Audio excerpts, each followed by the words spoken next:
কিবা অলপ কৰিলে মোৰ ভাল পালোঁ কাৰণ 2টা বছৰটো পাৰ কৰিছে ইয়ং নতুনকৈ আহিছে মই তেওঁক ক্ৰিটিচাইজ সেইকাৰণে নকৰোঁ কিন্তু মই যেতিয়া তেওঁ MLA কণ্টেষ্ট কৰিব বিচাৰিছে মই তেতিয়া ভাবিছোঁ যোৱা 2টা বছৰত MP হিচাপে তেওঁৰ কণ্ট্ৰিবিউশ্যন আমাৰ যোৰহাট সমষ্টিত কি 10টা সমষ্টিৰ তেওঁৰ মালিক 10টা সমষ্টিৰ মালিক গতিকে যোৰহাটো ওৱান অফ ডেম গতিকে কিন্তু মই যিটো জানো তেওঁলোকে যিখিনি ফাণ্ড পায় আমি যেনেকৈ MLA ফাণ্ড পাওঁ আমি আনটাইড ফাণ্ড পাওঁ তেওঁলোকেও এটা MP ফাণ্ড পায় সেই ফাণ্ডৰ জৰিয়তে মই ভাবোঁ এটা বা দুটা মেজৰ কাম কৰিলে মোৰ ভাল লাগিলেহেঁতেন কাৰণ MP সকলে সৰু সৰু কামবিলাক কৰাত তেওঁলোকৰ অসুবিধা হয় তেওঁ টাইমো দিব নোৱাৰে কিন্তু আমি যোৰহাটত কেইবাটাও অনুষ্ঠান আৰম্ভ কৰিছিলোঁ তেখেতেও যদি এটা অনুষ্ঠান তাতে আমাৰতো MP MLA মাজত কি ডিফাৰেঞ্চ আছে তেওঁ যদি ক'লেহেঁতেন মই এনেকুৱা এটা এইটো মই কৰিব খোজোঁ আৰু এতিয়া মানে মই খুব হেপিলি তেওঁক দি দিলোঁহেঁতেন যে এইটো ৰাজমা পুখুৰী হওক বা পাৰ্ক এখন হওক 2টা বছৰ তেওঁ কোনো তেনেকুৱা ধৰণৰ মই কথা কোৱা শুনা নাই আৰু ইজ এ গুড অৰেটৰ কিন্তু ফৰ দ্য পিপল মানুহক যিটো ধৰণে ছাৰ্ভ কৰিব লাগে সেই ছাৰ্ভ কৰাত যেন তেওঁ কিছু পৰিমাণে ব্যৰ্থ হৈছে মোৰ সেইটো ভাৱ হয়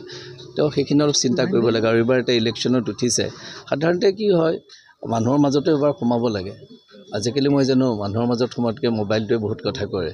আমি ইমান তেনেকুৱা নহয় টেকন'চেভি ইমান নহয় আজিকালি নতুন জেনেৰেশ্যনে সেইটো হৈছে কিন্তু মই ভাবোঁ মেন টু মেন যদি কথা পতা নাযায় মোৰ চৰিত্ৰটো কেনেকৈ গম পাব মই যে আপোনাৰ লগত মুখৰ কথা নকওঁতো মই কি কৰি ভাবিছোঁ আপুনি গম নাপাব ন চিঠি এখন লিখি থাকিলে সেইটো নহ'ব সেইকাৰণে মই ভাবোঁ যে তেখেতে অকণমান MLA হৈছে তেওঁ অকণমান ইয়াত মুভ কৰিব লাগিছিল অৱশ্যে মুভ নকৰাকৈ তেওঁ জিকিব যদি ভাবিছে মই ক'ব নোৱাৰিম সেইটো আৰু পাব্লিকে ঠিক কৰিব কেণ্ডিডেটৰ হয় বা দলীয় কৰ্মীয়ে এটা সমীক্ষা চলাই কেণ্ডিডেট কিমান ভোটত জয়ী হ'ব আপোনাৰ মই একেবাৰে নাই মোৰ কথা যে মই এইবোৰ নাভাবোৱে মই মানুহৰ কাম কৰোঁ আৰু মানুহে ভোট দিলে ভাল পাম মানুহে ভোট দিলে মই যে আমি ক'ৰবাত মই ভুল কৰিছোঁ ডেট ইজ দ্য থিং ন কেলে আপুনি এটা ভোটত জিকা 1000 ভোটত জিকা মাজত কিবা ডিফাৰেঞ্চ আছে নেকি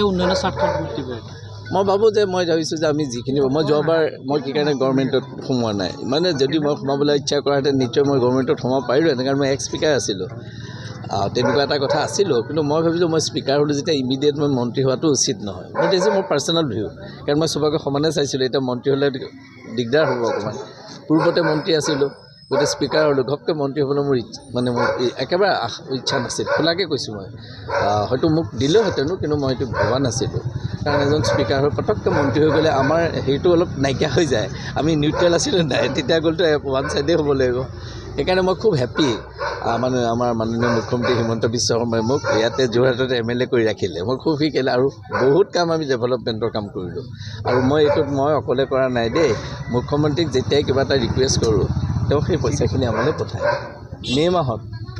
লাষ্ট মে' মাহত মই মানে 2টা স্কিমৰ আধৰুৱা হৈ আছিল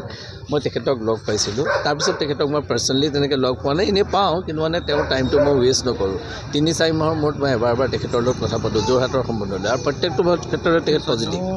আৰু মই যেতিয়া মে' মাহত তেওঁক কৈছিলোঁ 2টা স্কিম এটা গভৰ্ণমেণ্ট স্কুলখন আমি লাষ্ট পাৰ্টটো কৰিব পৰা নাই প্ৰায় 1,30,00,000 টকা লাগে আৰু ডিষ্ট্ৰিক্ট লাইব্ৰেৰীটো আমি খুব ভালকৈ কৰিব বিচাৰোঁ আপোনালোক খুলি দিলে গম পাব ইট ইজ এ মডাৰ্ণ মানে হল হ'ব লাইক মানে আপোনাৰ আমাৰ থিয়েটাৰ হলটো যেনেকৈ আমি ভালকৈ মোৰ দেন কোৰ্চ খৰচ কৰি কৰিলোঁ ডিষ্ট্ৰিক্ট লাইব্ৰেৰীটোৰ কাৰণে মোৰ অলপ পইচাৰ প্ৰয়োজন হৈছিলে চাউণ্ড ছিষ্টেমটোৰ কাৰণে তাৰো 70 লাখ মান প্ৰয়োজন আছিল এই 2টা স্কিম 130-70 প্ৰায় 2 কোটি টকা মই মে' মাহত তেওঁক এটা ৰিকুৱেষ্ট কৰিছিলোঁ পাৰিলে বোলো আমাৰ কামৰ আগতে এইকেইটা শেষ কৰিব পাৰোঁ নেকি yes send the money within 1 month তেওঁ দিছিলে তেওঁ সেই এইটো এলাউ কৰি দিছে আৰু সেইকাৰণে আমি কাম কৰিব পাৰিছোঁ যোৰহাটত যিখিনি ডেভেলপমেণ্ট হৈছে আজি অভাৰব্ৰিজখন হ'ল বহুতে ক্ৰিটিচাইজো কৰিছিলে মোৰ কোনো বেয়া ইণ্টেনশ্যন নাই হোলঙাপাৰাৰ মানুহখিনিক মই সহায় কৰিব খুজিছোঁ মেডিকেল কলেজলৈ আহিবলৈ তেওঁলোকৰ দূৰেদি আহোঁতে বহুত পইচা খৰচ সেইকাৰণে কৈছিল যে ছাৰ এইফালে এখন দলং হ'লে আমি 150 টকাত মেডিকেল পাওঁ নহ'লে প্ৰায় 500-600 টকা খৰচ হয় বাইপাছেদি আহিলে সেইকাৰণে মই বোলো এইখন কৰি দিয়া ভাল তেওঁলোকৰ দুখীয়া মানুহখিনি আছে 6টা পঞ্চায়ত মোক দিছে আৰু দে আৰ ভেৰি হেপ্পী হোলঙাপাৰাৰ মানুহ বহুত হেপ্পী মই তেওঁলোকক বহুত কিবা কৰা নাই কিন্তু যিখিনি কৰিছোঁ ইমান ভাল ধৰণে কৰিছোঁ যাত তেওঁলোকে মানুহখিনিয়ে ভাবিছে এই মানুহটোৰ পৰা কিবা হ'ব আৰু ডেট ইজ এনাফ ফৰ মি অলপ শ্ল' হৈছে মানুহ অকণমান বোধ কৰোঁ লাহে লাহে আহিব এনেই সাধাৰণতে কিছু গাঁও অঞ্চলত পুৱাই বহুতখিনি মানুহ গোট খাই যায় আমাৰ ইয়াত যিহেতু মানুহ ভোটৰ সংখ্যা অলপ কম অন্য তুলনাত 700-800 মাত্ৰ ভোটৰ আমি যিখিনি আমি ইয়াত ভোটাৰ আছে সেইকাৰণে ৰাইটলি তেওঁলোকে অলপ লাহে লাহে আহি পেলাই হয়তো বাই 2-3 সেইটো শেষ হৈ যাব আৰু আমাৰ এনেই এইখন আমাৰ বহুত পুৰণা গাঁও মই নিজৰ আমি ইয়াত থকা গাঁও আৰু ইয়াত এসময়ত বহুত মানুহ আৰু কম আছিলে আগতে এটা চেণ্টাৰ আছিল প্ৰথম মই যেতিয়া বিধায়ক হ'বলৈ আহিছিল তেতিয়া মাত্ৰ এটা চেণ্টাৰ, কিন্তু এতিয়া লাহে লাহে মানুহৰ সংখ্যা বাঢ়িলে আৰু 2টা চেণ্টাৰতে কনভাৰ্ট হৈছে। বাকী ঠিকে আছে বুলি ভাবিছোঁ। চবে সহায় কৰিছে আৰু বিশেষকৈ আমাৰ কৰ্মীসকলেও বহুতখিনি কষ্ট কৰে আৰু সেই হিচাপে মই তেওঁলোকৰ ওচৰত কৃতজ্ঞ। আজিৰ দিনটো মানে অন্য তেনেকুৱা কাৰ্যসূচী নাই, আমি ভাবোঁ পিচফুলি ভোটিংটো হ'ব লাগে। আজিৰ দিনটোত থিয় হৈ আপুনি কি ভাবে যে বিজেপি কিমানমান পাব চাগে আপোনাৰ অনুমান? মই বৰ পাৰ্মুটেশ্যন কম্বিনেশ্যন বৰ কেঁচা কিন্তু তথাপি মই এইটো ভাবোঁ যে বিজেপিয়ে হিউজ মাৰ্জিনত এইবাৰ জিকিব। মই ভাবোঁ যে আগৰ যিটো ডিফাৰেঞ্চ আছিলে বিটুইন আমাৰ অপজিশ্যন এণ্ড ৰুলিং, এইবাৰ হয়তো এটা মেক্সিমাম এইবাৰ মানে আমি ভাবিছোঁ ভোট পাব আৰু আসনবিলাক পাব। মই কংগ্ৰেছে বা অন্য অপজিশ্যন পাৰ্টীয়ে কিমান পাব মোৰ ডাউট আছে। 30-40টো তেওঁলোক ৰখি যাব পাৰে, মই সেইটোৱে ভাবিছোঁ। তাতকৈ হয়তো তেওঁলোকে নোৱাৰিব মেক্সিমাম। গতিকে কাৰণ এইবাৰ কেম্পেইনটো তেনেকুৱা তেখেতসকলে কৰিব পৰা নাই। যোৰহাটতো মই অকলশৰে বা ভোট ভিক্ষা কৰি থৈ যেন লাগিছিলে, কাৰণ অপোনেণ্ট তেনেকুৱা নাই। অকণমান এইবোৰ আপোনালোকৰ যিটো মিডিয়া চেনেলৰ থ্ৰুৱেদি হয়তো বা অন্য ধৰণৰ আজিকালি যিটো হয় মানে আমাৰ মোবাইলটোৱে বেছি কাম কৰে আজিকালি, গতিকে সেই তাৰ থ্ৰুৱেদি হওক তেওঁলোকে হয়তো অলপ